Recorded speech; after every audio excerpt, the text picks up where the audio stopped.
Con todos los presentes, muy buenas noches. Continuamos retomando la programación en esta noche bibliográfica, intelectual y por sobre todo fraterna. Agradecidos con los presentes y también con los que nos siguen a través de las redes sociales. También agradecerle una vez más al compañero Luis Fernando Lindo, secretario distrital, que nos da la oportunidad de estar aquí nuevamente compartiendo. En esta oportunidad continuamos con la segunda presentación. El compañero Alberto Valdivia Portugal ha tenido la gentileza de presentar este nuevo libro, Narcotráfico, Crimen de Lesa Humanidad, que no solamente es una compilación bibliográfica y un buen trabajo, sino que también es una propuesta de acción que lo caracteriza como buen compañero. Empezaré haciendo una cita que personalmente llama a la preocupación, pero también, por sobre todas las cosas, a la reflexión y el llamado a actuar. En San Petersburgo nació el 2 de febrero de 1905 la filósofa y escritora estadounidense, nacida en Rusia, Alisa Sinovievna, y tiene una frase que muchos conocerán, quizás sí, quizás no. Dice así: cuando adviertas que para producir necesitas obtener autorización de quienes no producen nada, cuando compruebas que el dinero fluye hacia quienes no trafican con bienes sino con favores, cuando percibas que muchos se hacen ricos por el soborno y por influencias más que por su trabajo, y que las leyes no te protegen contra ellos, sino, por el contrario, son ellos los que están protegidos contra ti, cuando descubras que la corrupción es recompensada y la honradez se convierte en un autosacrificio, entonces podrás afirmar sin temor a equivocarte que tu sociedad está condenada. Esta escritora y filósofa, Alisa Sinovievna, tiene esta frase que a mí personalmente me conmueve, pero me preocupa, y como dije antes, me llama a la acción, porque hay una realidad y hay un problema que muchos hemos dejado de lado, que lo entendemos, que sabemos que existe, pero no profundizamos, que es el tema del narcotráfico. Este libro, como le mencionaba antes de empezar esta jornada el compañero Valdivia, me llama la atención, y por sobre todo hay una parte que me gustaría compartir, que es de este libro extenso, más allá de la segunda mitad, habla sobre el problema que Colombia tuvo con el tema del narcotráfico, que es ampliamente conocido creo por todos, el caso de Escobar, de Pablo Escobar.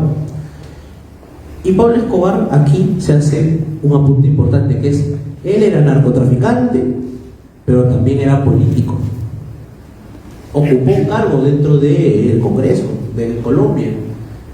Fue, por así decirlo, militante, partícipe de no de un movimiento barrial, espontáneo, nuevo. No, fue partícipe político de un partido vientre de alquiler, acostumbrado a la sucesión de gobiernos, a coexistir, a estar, que es algo que, de cara a un año electoral que se viene, que es el 26, tiene que darnos una pista de cuáles van a ser los financiamientos.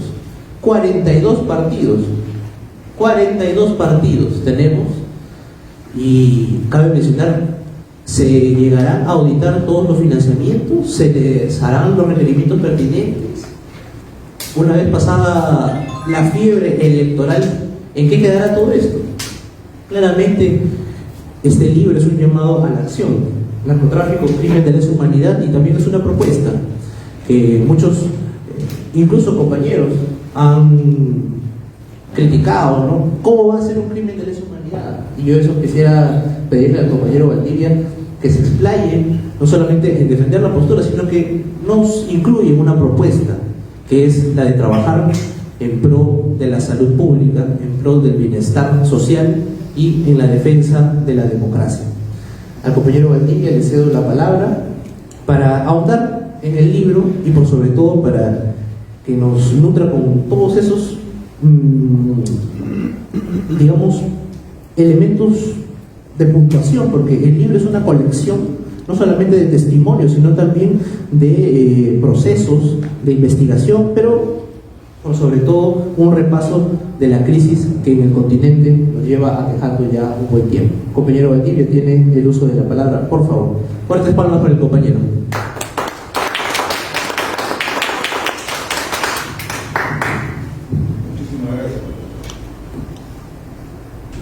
Agradecer a todos ustedes por su fraterna compañía y al compañero Luis Fernando Lindo, que también, bajo su apariencia, hoy un caballero muy normal, muy pegado a las normas de la conducta social, en su juventud fue un gran luchador, un gran compañero que estuvo presente en todo momento colaborar con la caída de la dictadura corrupta de Velasco Alvarado.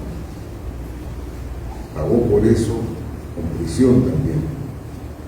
Recuerdo alguna vez haber ido a visitarlo. Entonces, en fin, hay una cantidad de cosas que conversar que es tan larga como la exposición del compañero Bautista, porque a pesar de haber escrito 400 páginas, tengo la impresión que todavía hay mucho que investigar, mucho que decir respecto a momentos históricos que hoy en día se mencionan como la última revolución aprista del 5 de febrero de 1975. Hay algunas acotaciones, aportes de investigadores como Fernando Velasco en su libro Como sembrar espigas en tierra fértil.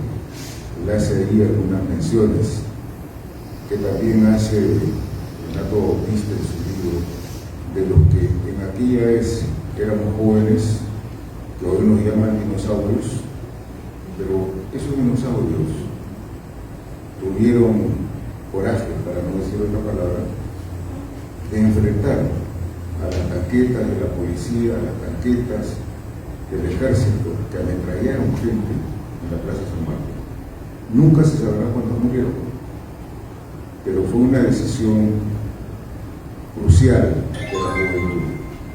La juventud salió a las calles, se sumó a la huelga policial bajo una sola convicción: o caía la dictadura o moríamos. Pero no iba a permanecer un sistema de esa naturaleza con visitas de Fidel Castro como si esto fuera su casa para ser sometidos y convertidos en un satélite de la Unión Soviética. Entonces la decisión fue clara: libertad o muerte. Y ahí sí fue de verdad, libertad o muerte.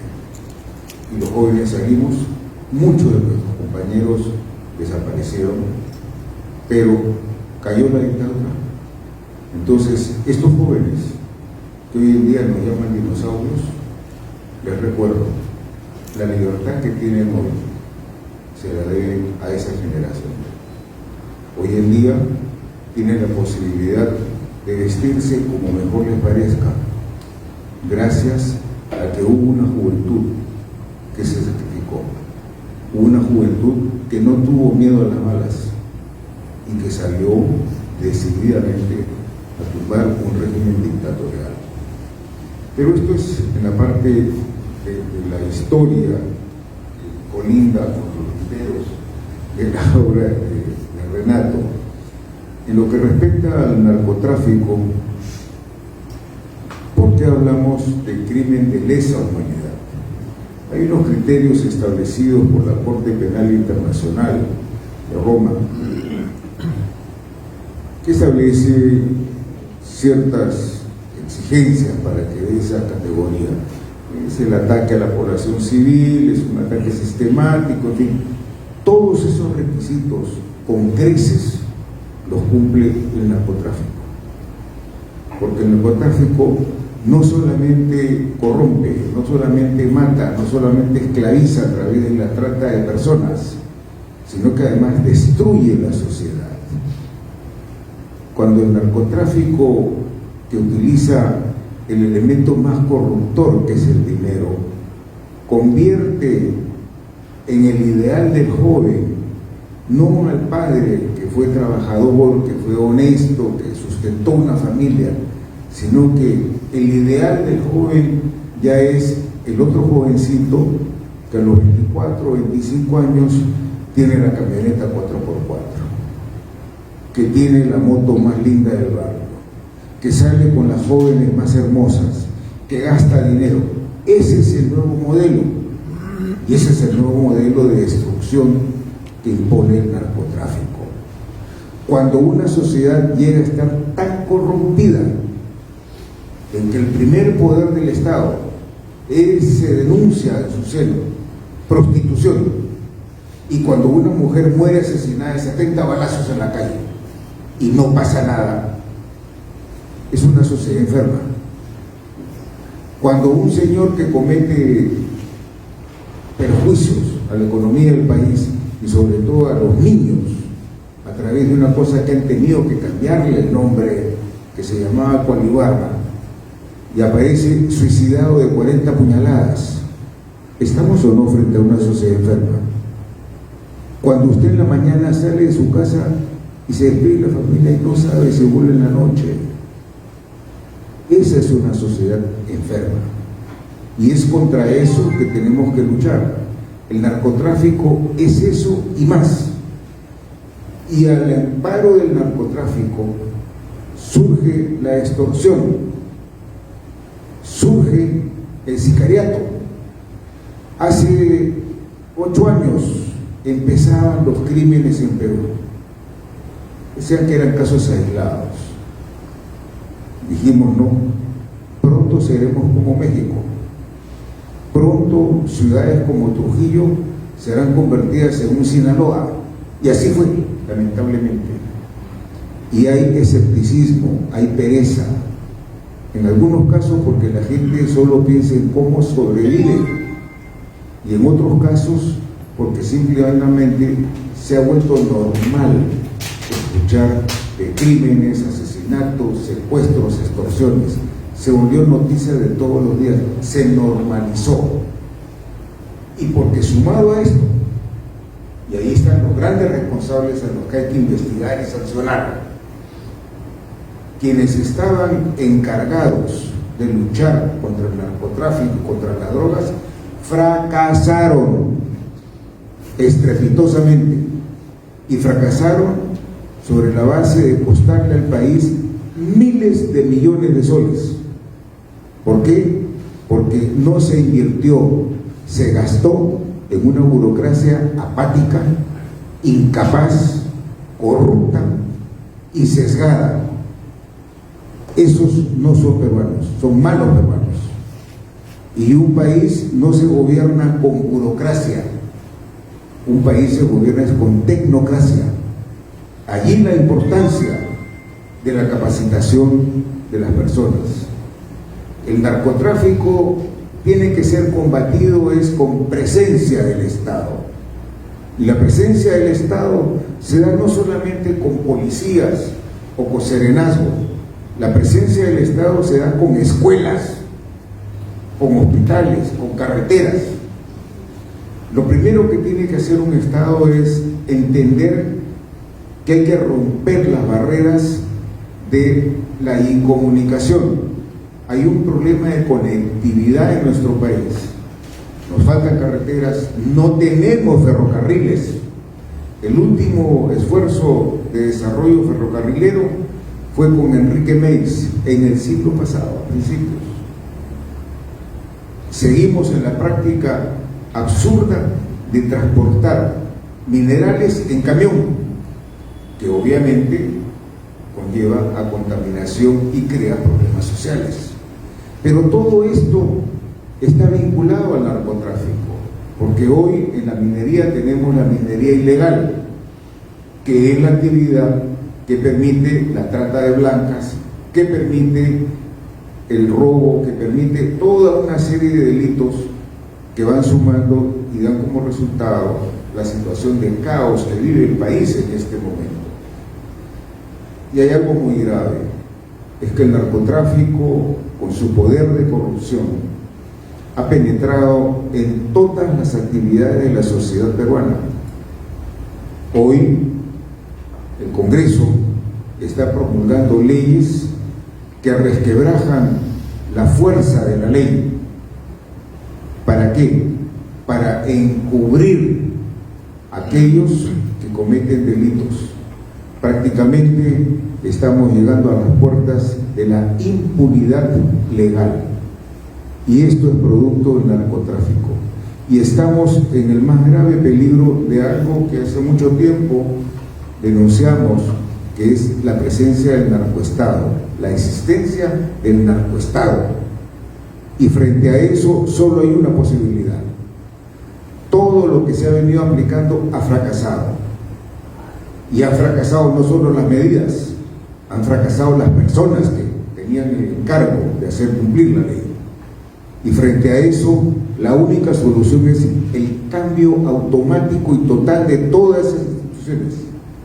Tiene que haber un replanteamiento general, tiene que haber una nueva visión, una nueva concepción que se centre en el ser humano, que entienda que en la medida que tengamos narcotráfico, nuestros hijos, nuestros nietos, nuestros hermanos menores estarán expuestos a terminar en las calles quemados por la droga. Y eso le puede pasar a cualquiera. Tenemos que entender el poder terrible de la droga, el narcotráfico. Tenemos que entender que se han adueñado de muchas instituciones en el país. Tenemos que entender que están gobernando o cogobernando, y eso se tiene que acabar. Amenazas hemos recibido, no hay problema. Especialmente los apristas no tenemos problemas con las amenazas. Del miedo nos curaron cuando éramos chiquitos, así que por ahí no. Con los apristas no hay amenazas, no hay miedo. Los apristas son los que siempre han empezado, han iniciado y han dado frente en todas las luchas por rescatar el país de las garras de la corrupción. Entonces, eso es hoy en día una misión.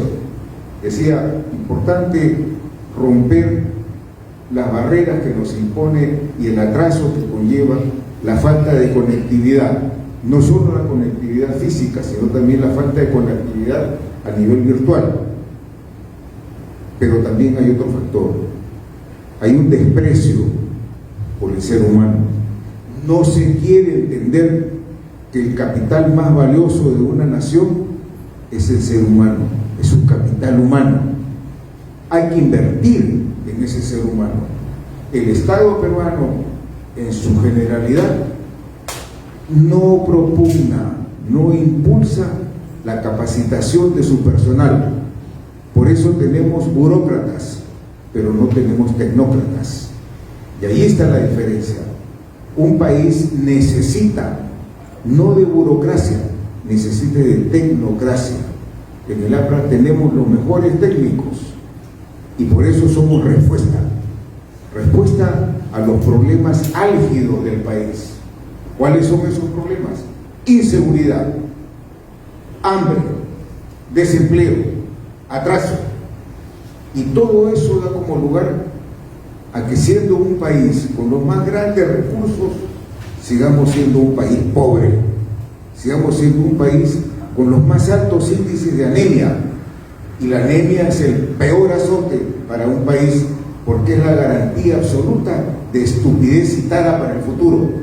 Cuando el niño no tiene capacidad cognitiva, usted puede ponerle a Einstein de profesor y no va a poder aprender, porque su cerebro no tiene esa capacidad.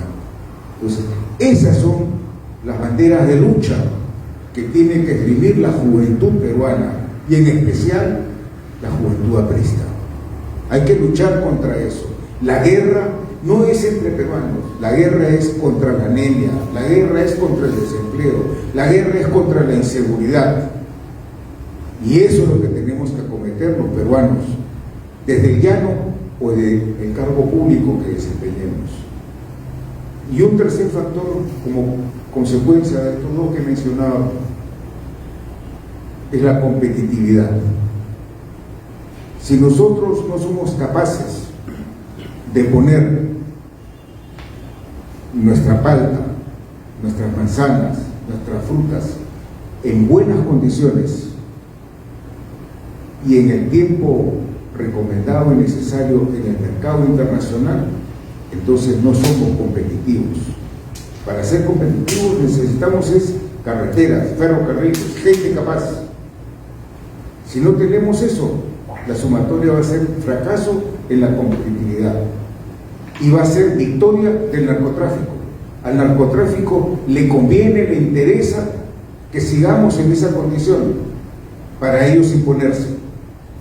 Por eso señalo en la obra que hay grandes peligros que vienen con el narcotráfico. El caso que ha mencionado el compañero de la guerra que declara Pablo Escobar al Estado colombiano. Yo tuve la oportunidad de vivir en Colombia toda esa época y realmente era una locura de derrame de sangre, es decir, era la bestialidad del narcotráfico desatada contra la población civil. Por eso digo que puede ser y debe ser crimen de lesa humanidad. El ataque del narcotráfico es contra toda la especie humana, no es solamente contra el gordo, contra el flaco, contra el bajo, contra el alto, no, es contra toda la especie humana. Toda la especie humana es amenazada por el narcotráfico. No hay raza que esté libre de la amenaza del narcotráfico. Entonces se cumple toda la exigencia de la Corte Penal Internacional y con creces. Por eso nosotros iniciamos una campaña y solamente hubo un parlamentario que nos apoyó. Ese parlamentario, quiero rendirle los honores del caso, es Ángel Neira Olechea. Él acogió nuestra posición, nos apoyó, nos consiguió un foro en el Congreso de la República y nos recibió una iniciativa ciudadana en la cual pedíamos nosotros que se declare narcotráfico crimen de lesa humanidad. En aquella vez nos acompañaban muy ilustres compañeros como Carlos Rivas Dávila, que fue ministro de Economía y Finanzas, 2 veces parlamentario, José Luis Pérez Sánchez Cerro, embajador de carrera, un hombre que llegó a ser vicepresidente de la Corte de Derechos Humanos de Naciones Unidas. Era un hombre docto, conocía el tema y respaldaba esta posición. Nos acompañaba también César Vega Vega, 2 veces presidente de la Corte, experto en derecho penal, y respaldaba esta posición y esta lucha. Nos respalda, todavía está vivo, Víctor García Toma, presidente, expresidente del Consejo del Tribunal Constitucional, profesor universitario, autor de libros importantes. Entonces no era una posición huérfana, sino era una posición que tenía un respaldo y tiene un respaldo académico de primer orden. ¿Qué es lo que falta hoy en día? Falta la voz viril de algún funcionario que retome estas banderas, para lograr que por un proceso dialéctico, Perú, que es el segundo productor de cocaína, y la prueba de que han fracasado todos es que hay una publicación del año 24, el año pasado, en que este problema del narcotráfico creció el 20%. Ese es el mejor argumento para decirles, han fracasado. Son cómplices de la tragedia que vive el Perú. Y quien diga que el narcotráfico le da sustento económico a un país está absolutamente equivocado. Y la prueba, ustedes tienen acceso al internet, busquen Singapur. Singapur hace 50 años era físicamente una isla de piratas, como en las películas, de piratas que asaltan barcos. Cuando llega al poder Lee Kuan Yew, un místico religioso, llega al poder y con una visión pragmática se encuentra que Singapur, que era el tamaño de Lima, era un nido de bandidos, de ignorantes. Dice, no, esto tiene que cambiar. Lo grave, Singapur no tenía cobre, no tenía gas, no tenía petróleo, no tenía nada. Entonces él dice, ¿qué voy a hacer? Número uno, dice, al bandidaje hay que acabarlo. Declara pena de muerte para los corruptos, pena de muerte para los narcotraficantes. En eso es un referente. Y acá yo diría también pena de muerte a los operadores de justicia corruptos, jueces, fiscales, policías corruptos. Deben ser ajusticiados y se les debe embargar todos sus bienes, y esos bienes deben servir para cubrir las necesidades de salud, de educación, de infraestructura. Tiene que haber una actitud absolutamente definida, tiene que haber un punto de ruptura entre lo que ha fracasado, lo obsoleto, y un nuevo amanecer, un amanecer con esperanza para la juventud, un amanecer que nos diga que el Perú sí puede volver a ser grande como en sus mejores tiempos, sobre la base de disciplina, sobre la base de trabajo, sobre la base de castigar lo que se tiene que sancionar. Entonces, todo esto en su conjunto significa que el narcotráfico, que hemos visto ejemplos, solamente es dañino, corruptor, destructor. Vuelvo al caso de Singapur. ¿Qué hace entonces Lee Kuan Yew? Él, primero, pena de muerte a todos los corruptos, a todos los narcotraficantes. Luego, encuentra que en esa pequeña población, en esa pequeña ciudad, que hoy en día es una ciudad-estado, como eran antes, en la Edad Media. Entonces, en esa pequeña población habían 5 dialectos. Y él reacciona con toda la frialdad del caso y dice, con esos dialectos yo no voy a construir computadores. Idioma oficial, el inglés. Los dialectos lo hablan en su casa, pero para trabajar, para producir, el inglés. ¿Por qué? Porque es el idioma universal. Invierte plata en educación, pero no para sacar profesiones que no son rentables. Invierte plata en ingenierías.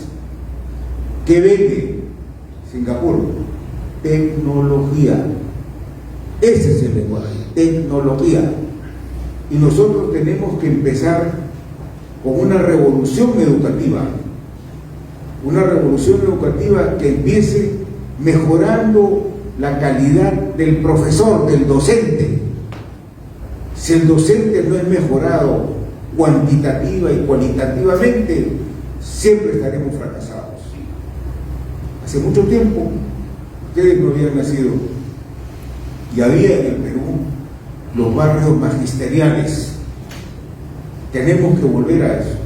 Decirle al profesor, le tengo una mala noticia, no van a haber aumentos, pero le tengo una buena noticia, le vamos a dar vivienda a nombre de la familia, para que ese factor sea un factor de cohesión familiar. Eso es importante. Y le vamos a dar maestrías gratis, y le vamos a dar doctorado gratis. Estoy hablando es de la educación pública. La educación privada, en mi opinión, no debería ser controlada por SUNEDU o por el Ministerio de Educación. En mi opinión, las universidades particulares deberían ser controladas por el Ministerio de Comercio, porque esos son comercio. La educación no es tal si no conlleva formación de valores. Cuando la educación es carente de valores, es solamente instrucción, pero no es educación. La educación es formativa. Si usted le quita el elemento de valores, entonces ya no es educación. Entonces es como cuando usted compra un televisor y le viene un folleto de instrucción. Ese folleto de instrucción no le da valores. Le dice, apriete tal botón, cambia acá, mueva allá. Si la educación no conlleva valores, es instrucción nada más. Entonces, la revolución tiene que empezar con una educación con valores, una educación que nos enseñe que como peruanos somos herederos de un inmenso, un tremendo legado histórico, que nuestra raza, que la sangre que corre por nuestras venas es una sangre superior. Nosotros vamos a encontrar que los niños campeones mundiales de ajedrez no son de la clase alta, no viven en los barrios residenciales, son gente pobre. ¿Qué significa eso? Que todavía, por la sangre de nuestro pueblo, corre todavía la sangre del imperio inca, todavía, y debemos sentirnos orgullosos del color de nuestra piel, debemos sentirnos orgullosos de decir, soy peruano, soy heredero de una gran cultura, y esa gran cultura no va a ser desaparecida por canallas narcotraficantes que nos quieren implantar un narcoestado. Eso es motivo de lucha. Eso decía Víctor Raúl, a la maldita droga dile no. Y eso es lo que tiene que ser el joven peruano, no perderse en los torcidos caminos del narcotráfico y de la droga, entender que su cosmovisión tiene que ser una cosmovisión como corresponde a un país con esta inmensa riqueza, una cosmovisión de grandeza. Eso tiene que ser el Perú, y eso se tiene que lograr empezando fundamentalmente por la lucha contra el narcotráfico, que es esencial, y para eso tenemos que convocar la voluntad de los pueblos del mundo, partiendo del principio de la corresponsabilidad. Tiene tanta responsabilidad el que produce como el que la consume, porque sin quien la consuma no hay producción. Entonces tenemos que empezar un diálogo sobre esa base, corresponsabilidad. Y corresponsabilidad significa que sí, tenemos que luchar nosotros contra el narcotráfico en el Perú, pero también afuera. La droga no llega y se vende en las calles de Nueva York sola. Hay alguien que trafica, hay alguien que gana dinero y hay alguien que la vende allá, y no son peruanos. Entonces, esas cosas tienen que ser definidas con mucha claridad en un diálogo donde prime también el respeto. Perú es un país que merece el respeto, pero el respeto se gana con acciones, el respeto se gana con el ejemplo, y en eso Perú tiene una gran oportunidad en este momento, que es un momento histórico, es un momento, un punto de quiebre, que significa una gran oportunidad para que el Perú, por negación dialéctica, sea un país que inicie y que dé impulso a una gran lucha mundial contra el narcotráfico. Y Perú tiene en este momento esa gran oportunidad. Ustedes, los jóvenes, tienen que ser voceros de ese pensamiento, el pensamiento de un Perú mejor para todos, un Perú con paz, un Perú donde ustedes puedan soñar en tener una familia, en tener sus hijos, en tener una vida cómoda y saludable. Pero eso solo se va a poder lograr si logramos triunfar en la lucha por erradicar el narcotráfico, que es nuestro principal enemigo. Detrás de toda la violencia, detrás de toda la corrupción, está el narcotráfico. Y eso tiene que ser combatido con inteligencia, con visión y con una gran convicción. Entonces, ese es el mensaje, esa es la lucha que está pendiente, y a esa lucha los invito. La sociedad peruana en pie de lucha contra el narcoestado. Muchas gracias. Ha sido el relator, Alberto Rodríguez Portugal. Antes de culminar con la presentación de este libro, quisiera hacer una pequeña apertura a dos preguntas aquí con el público presente, que pueda generar dos preguntas breves de no más de 3 minutos, por favor.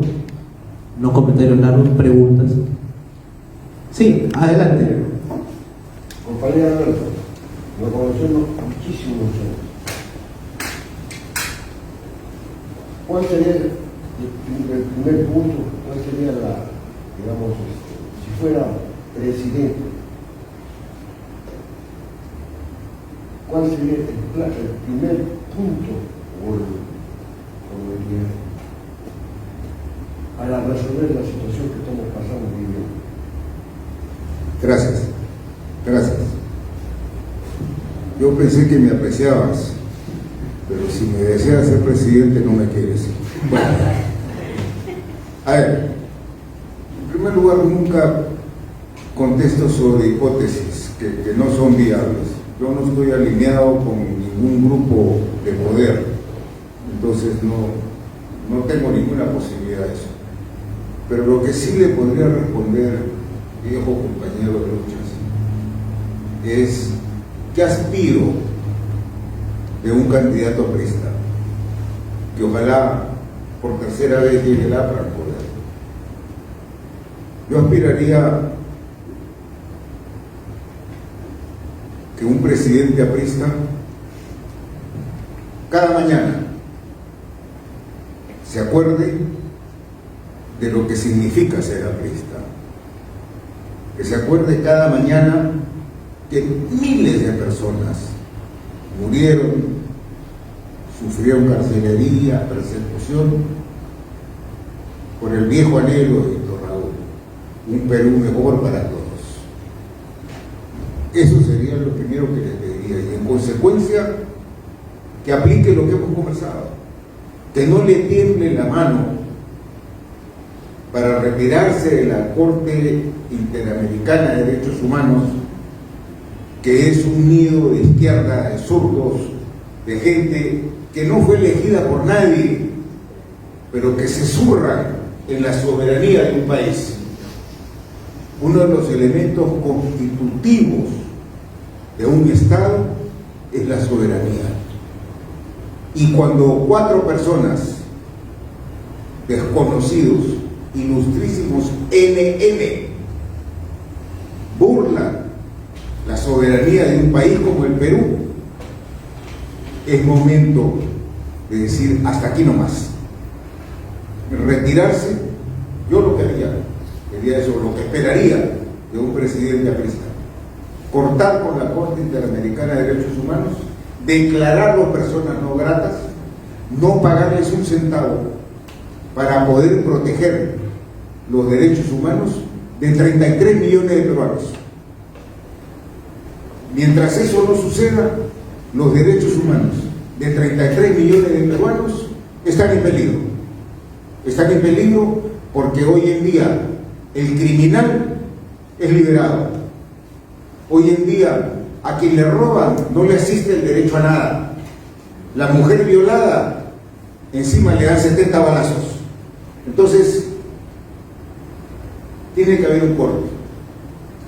Es el momento en la historia en que tiene que decirse basta ya, no más, no más.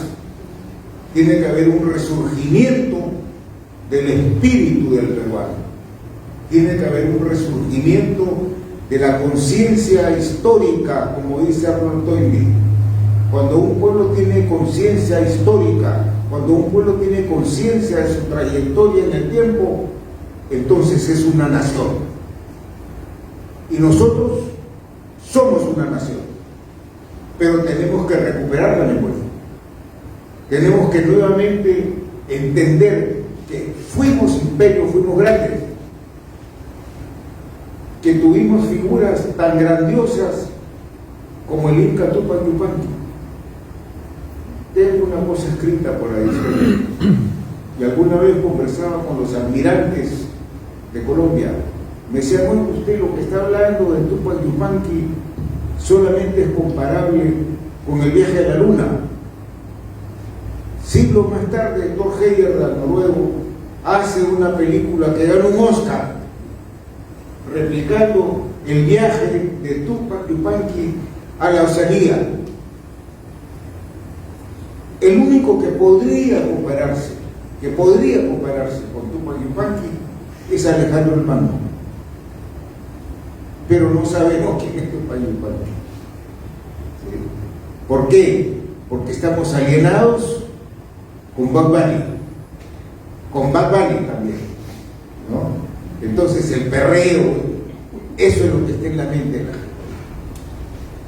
Tienen una neurona, la mitad de la neurona chela y la otra mitad fútbol. El fútbol es una bendición cuando es deporte, pero es una maldición cuando es el opio del pueblo, cuando se utiliza el opio del pueblo para distraer a la gente de su real preocupación.